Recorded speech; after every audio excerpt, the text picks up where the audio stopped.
Mga kaibigan, welcome back sa aking channel. Medyo matagal-tagal tayo hindi nakabilik. Pero yes, balik na po tayo sa ating mundo ng pagbablog. Holiday kasi dito guys, kaya kung ano-anong k-drama na ang napanood ni Alexander Lexter Jules. At wala naman tayong nakitang mga update ni Maymay. And so, I preferred na maging quiet red.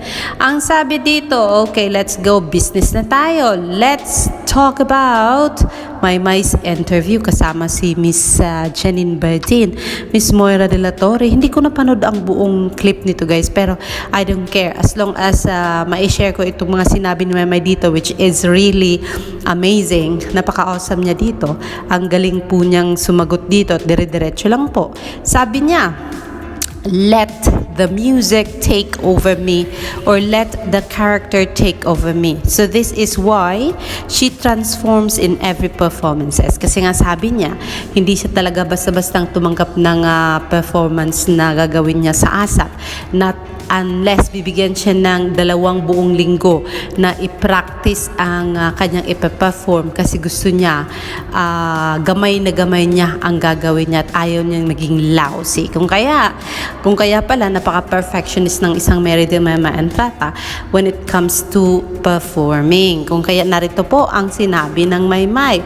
What is Maymay's favorite moment when performing?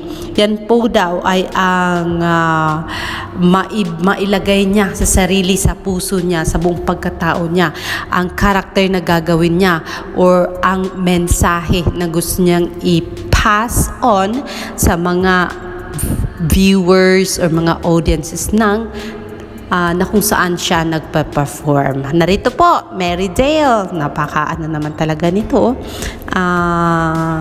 Nakaka-amaze ang batang ito na si Mary de Maymay Entrata, kaya mahal na mahal siya na mga kasamahan niya at ng ABS-CBN. Let's go, Maymay! What is that? Every time when I have that confidence that helps me to be in the moment and let the music take over me or the character take over me, what champion and because that helps me to connect with the crowds too, because in reality I'm kind of don't know how to interact with people.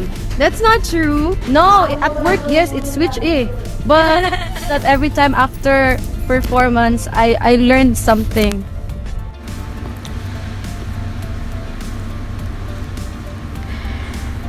Samantala, ang sabi ni I love you, Maymay, sa mga bashers dyan sa tabi-tabi, ano kayang masabi nila kay Maymay Entrata ngayon na nakaka-proud, marunong na talaga sa English yarn, tapos may maarte pa yung English, may paz pa, di ba?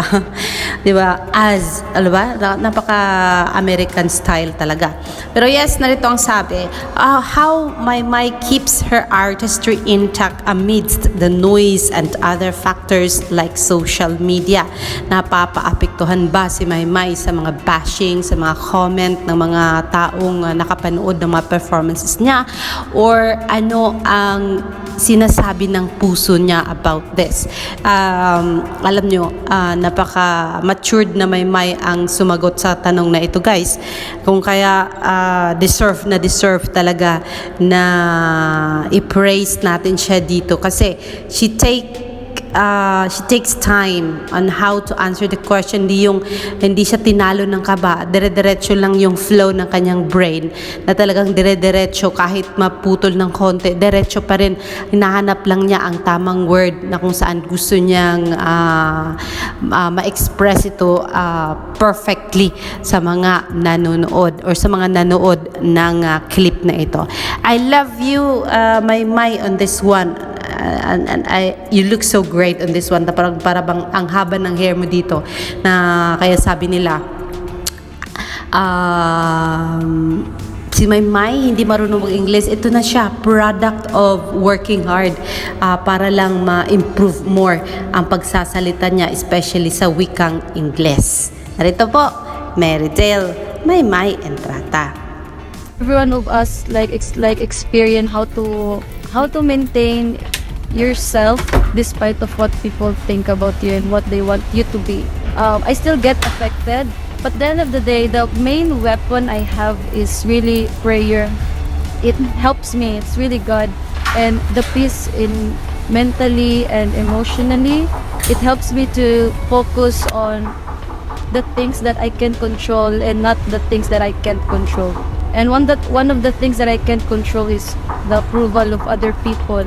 Because at the end of the day, we can't be able to please I think every one of us like experience. So yan po ang mga clips na na-share sa atin sa social media, mga kaibigan. I really wanted to watch the whole episode of this one, pero I think dahil sa kakabisihan ko ng kanood ng mga k-drama, kung kaya sabi ko, saan ko hanapin, paano ko minsan kasi may tamad-tamad din sa Alexander Lexter Juice, kasi di palaging full of energy si Alexander para mag-vlog. Pero yes, yan po ang dalawa sa mga katanungan na nasagot ni Maymay during that interview, during that Zoom live streaming with Johnny Orlando, and that made her more lovable to my eyes and to my heart. And well done, Meridel Mema Entrata.